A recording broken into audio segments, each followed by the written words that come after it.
हंस का है हो हिस्ट्री पढ़े दस हम लोग आज हिस्ट्री को पढ़ेंगे और हिस्ट्री को पढ़ेंगे ना हिस्ट्री को समझेंगे जानेंगे। हिस्ट्री में तुम लोग बहुत कुछ पढ़ लिया है, अब नेक्स्ट पढ़ने की जरूरी नहीं किया। तुमको पता है कि बिहार बोर्ड मॉडल सेट जारी किया है, सबको पता होगा। उस मॉडल सेट को एक बार देख लेते हैं, क्या खेलते खेलते जान लेते हैं। देखो उसमें पहला क्वेश्चन है हुआ तुम्हारा कि सबसे पहला क्वेश्चन देता है, चैप्टर ही पहला है वो हड़प्पा सभ्यता, सुने हो ना। तो हड़प्पा सभ्यता के विस्तार का वर्णन करता है। तो मेरे ख्याल से तुम लोग को पता होगा हड़प्पा सभ्यता का विस्तार, अच्छे से पता होगा हड़प्पा सभ्यता कहाँ कहाँ फैली हुई है। उस समय की बहुत बड़ी सभ्यता थी। और एक बात को वो हड़प्पा सभ्यता के और भी बहुत सारे नाम भी जाने जाते हैं। जब हड़प्पा सभ्यता आया तो रिकॉल कर देते हैं इसको। हड़प्पा सभ्यता के और भी बहुत सारे नाम होते हैं, तुम लोग को पता होगा। इससे हड़प्पा सभ्यता को मिलवा सभ्यता भी कहा जाता है, क्योंकि मेसोपोटामिया की सभ्यता से मिलता जुलता सभ्यता था, इसलिए मिलवा की सभ्यता भी कहा जाता है। अगर तुम लोग बात करें हुआ तुम लोग को ये पता होगा कि इसके उत्तर में कौन सा शहर है वो है, उत्तर में मांडा, दक्षिण में दैमाबाद, वाह याद है, गुड। पूरब में आलमगीरपुर, गुड। सुल्तानगेडोर है ना, सुल्तानगेडोर। इसके विस्तार में बात करो, चौहद्दी की बात करोगे तो बोलना है ये उत्तर में मांडा तक फैला हुआ था। और मांडा पता है कहाँ पे है, जम्मू कश्मीर में है। ये मांडा अभी जम्मू कश्मीर में है। और ये दक्षिण में कहाँ तक फैला हुआ था हुआ, दैमाबाद तक फैला हुआ था।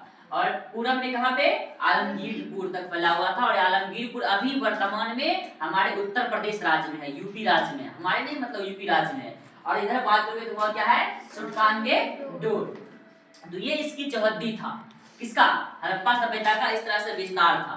और हड़प्पा सभ्यता की बात करोगे हुआ, हड़प्पा सभ्यता 3 देशों में फैला हुआ था। वो 3 देश था, एक देश से पता होगा कौन होगा वो, अरे भारत। और एक देश कौन है, कौन है, पाकिस्तान। और एक देश है अफगानिस्तान। और जब तुम बात करोगे पाकिस्तान का, तो पाकिस्तान के 3-4 डिस्ट्रिक्ट्स में ये फैले हुए हैं।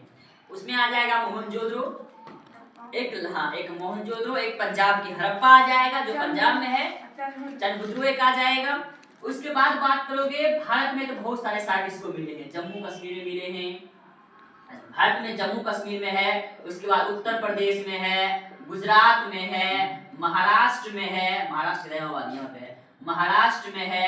इसके अलावा और भी बहुत सारे इसके राज्य देखने को, हरियाणा में देखने को मिला है। तुम लोग नाम सुना होगा, राखी गढ़ी का नाम सुने हो, बनवाली का नाम सुने हो। इस तरह से भारत के सब राज्यों में हड़प्पा सभ्यता का विस्तार देखने को मिला है। और बात करो जब देश की बात करो तो कितने देश में था बच्चा रे, 3 देश में था। इतना डिटेल्स में लिखना, बस इतना लिखना कि हड़प्पा सभ्यता का विस्तार 3 देशों में देखने को मिला था। वो कौन कौन था वो, अरे भारत, पाकिस्तान और अफगानिस्तान। जिसमें भारत के कुछ राज्य थे, वो राज्य का कुछ राज्य का नाम लेते ना, जम्मू कश्मीर, उत्तर प्रदेश, गुजरात, महाराष्ट्र, हरियाणा।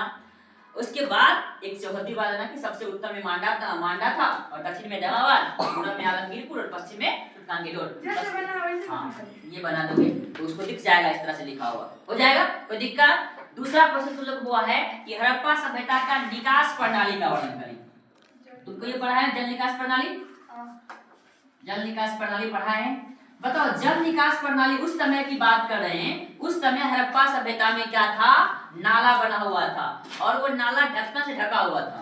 समझ जाओ कितना अच्छे लोग होंगे, कितना साफ सफाई का ध्यान रखते होंगे कि जो नाला था उस नाला को ढक्कन से ढक दिया जाता था ताकि प्रदूषण ना फैले, गंदगी ना फैले। और अभी के लोग देखोगे नाला खुले छोड़ देता है। सही बात है कि नहीं है। उस समय कितना विकसित सभ्यता था, इस चीज से अंदाज लगाओ। उसके बाद अगला क्वेश्चन तुम्हारा वो इसमें है कि किन्हीं 2 लिपियों का नाम लिखें जो अशोक ने अपने अभिलेख में लिखा था। तुमको पता है कि अशोक अभिलेख लिखे हैं, अशोक का अभिलेख पढ़ा भी होगा तुम लोग। अभिलेख का मतलब समझते हो ना, हाँ, लिख देना, वो कहलाता है अभिलेख।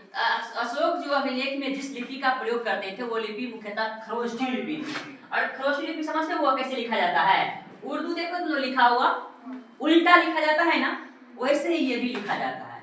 जो खरोष्ठी लिपि है ये भी उर्दू की तरह लिखा जाता है। तो जैसे हिंदी में ऐसा लिखते हैं ना, उर्दू में दस लिखा जाता है, उर्दू में 10 लिखा जाता है। और खरोष्ठी लिपि जो होता है वो भी 10 से ही लिखा जाता है। एक खरोष्ठी लिपि था और दूसरा हुआ था ब्राह्मी लिपि। इस लिपि का प्रयोग किए थे कौन, अशोक। किस चीज में, किस चीज में, अपना अभिलेख लिखने में। अगला क्वेश्चन क्या बचा बोलो तो, क्या है, कनिष्क के काल में कौन कौन सा कला शैली का प्रयोग किया गया ना? कौन कौन सा कला शैली था? एक गंधार कला शैली का प्रयोग किया गया था और एक मथुरा। अभी भी देखने को मिलता है ये सब मथुरा। ये दो कला शैली का प्रयोग कनिष्क किए थे। जब वो अभिलेख लिखे थे तो कनिष्क अभिलेख लिखने के दौरान इस दो कला शैली का प्रयोग किया। इसमें क्या होता था बुआरे? इसमें किया जाता था क्या, मूर्ति वगैरह का फिगर बना दिया जाता था। किसी देवी वगैरह का फिगर या किसी मूर्ति का, किसी भगवान का उसमें फिगर बना दिया जाता था। इस तरह का उसका अरेंजमेंट हुआ करता था इसी कला। आज भी तुम जाओगे ना यहाँ पे देखने के लिए, तुमको वो सब चीज देखने को मिलेगा। अगला प्रश्न क्या बचा रे? मगध के उत्थान ना। देखो समझ लो, मगध का उत्थान तुमको पता है कि मगध का उत्थान इतना क्यों हुआ? और महाजनपद कितने थे?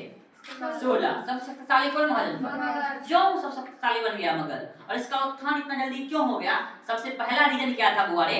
ये मगध जो क्षेत्र था ये पहाड़ों से घिरा हुआ था। कोई लोग इसको मतलब जब भी कोई लड़ाई करने आते थे तो बच जाया करता था। दूसरा सबसे मेन रीजन क्या था कि ये गंगा के मैदानी भाग में बसे हुए थे और यहाँ की मिट्टी उपजाऊ हुआ करती थी। मिट्टी उपजाऊ होने की वजह से क्या होता था, यहाँ के लोगों को फसल उपजाने में आसानी होती थी, फसल अच्छे से उपजा लेते थे। एक कारण ये भी था। दूसरा कारण क्या था बुआरे? ये हथियार का प्रयोग क्या करते थे, और वो हथियार जो था वो लोहे से बने हथियार का प्रयोग क्या करते थे। और जब लोहे से बने हथियार का प्रयोग करेंगे तो जो हमारे विरोधी हैं जिनसे हम लड़ेंगे तो स्वाभाविक सी बात हम जल्दी क्या कर लेंगे, जीत लेंगे। तो इसके मगध के उत्थान होने के ये कुछ रीजन्स था।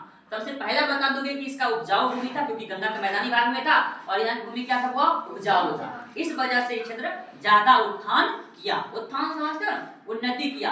आज तुम जानते हो कि सबसे शक्तिशाली जो महाजनपद था उसमें सबसे पहला स्थान किसका आता है? मगध का। और मगध है कहाँ? अपने बिहार में। अपने बिहार में मगध है।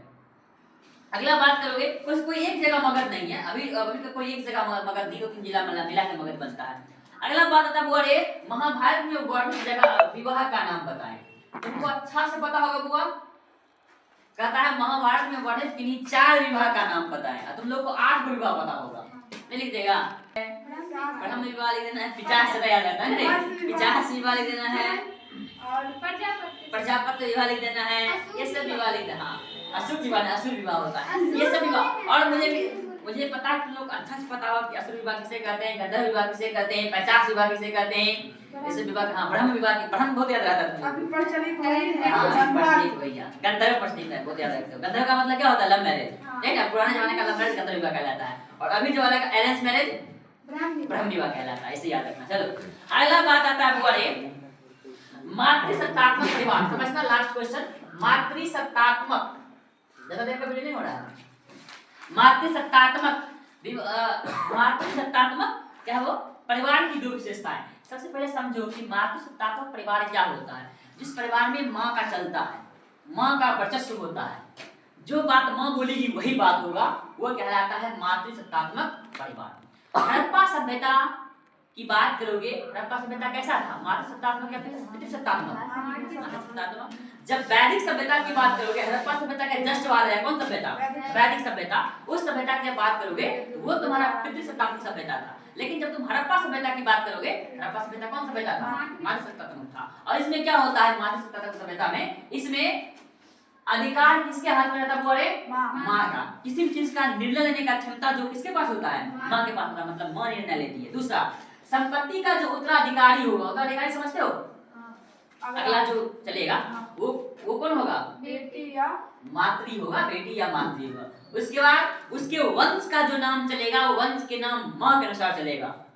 जबकि पितृसत्तात्मक में पिता के अनुसार, पितृ में हम बात कर रहे हैं। पितृसत्तात्मक में पिता। सब लोग पढ़ा होगा ना रे, संगम वंश पढ़ा होगा, पढ़े हो ना?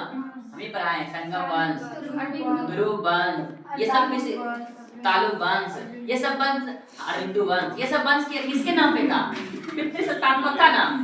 पितृसत्तात्मक था, पिता के नाम पर रखा गया था। लेकिन मातृसत्तात्मक में क्या होता है? माँ के नाम पर ही रखा जाता है। उसके बाद अगला क्वेश्चन था बच्चा तुम लोग का रे, बौद्ध धर्म के 4 आर्य सत्य क्या हैं? तुम लोग अच्छे से पढ़ाए हैं। 4 आर्य सत्य क्या है? कि सबसे पहला, संसार में कोई व्यक्ति आया जिसे दुख होगा। और दुख का कारण कौन है? दुख का कारण हम बात कर रहे हैं। दुख का कारण समुदाय होता है।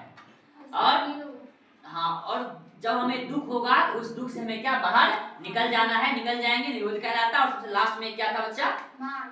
मार्ग। और इसी मार्ग से हम लोग पढ़ेंगे अष्टांगिक मार्ग के बारे में चर्चा किए थे कि 8 मार्ग होते हैं और 8 मार्ग पहली क्लास में पढ़ा दिया गया था। इतना तक क्लियर है? ये सब देख लेना, ठीक है।